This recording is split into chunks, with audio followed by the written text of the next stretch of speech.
Hello guys, இன்றைக்கி தக்காளி சாதம் எப்படி செய்கிறதுன்னு பார்க்கலாம். அதுக்கு ஃபஸ்ட்டு பட்டை, கிராம்பு, ஏலக்காய் இதெல்லாம் போட்டு நல்லா ஷாலோ ஃப்ரை பண்ணுங்கள். அப்புறம் நறுக்கி வச்ச பெரிய வெங்காயம் அதையும் போட்டு நல்லா வதக்கிடுங்க. நல்லா கோல்டன் ப்ரௌன் வர வரைக்கும். மிளகாத்தூள் 4 ஸ்பூன் போட்டு நல்லா கிண்டி விட்டுருங்க.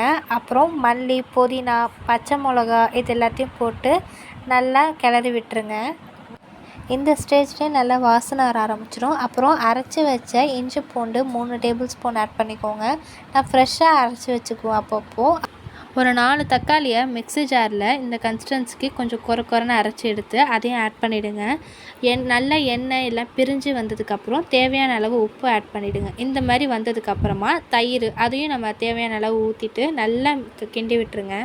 1 கப் அரிசிக்கு 1.5 டம்ளர் தண்ணிங்கிற கணக்கில் ஊற்றிட்டு நல்லா இந்த மாதிரி கொதிக்க விட்டதுக்கப்புறம் அரிசி ஆட் பண்ணி நல்லா தம் போட்டுருங்க. அவ்வளோதான், டேஸ்டியான தக்காளி சாதம் ரெடி.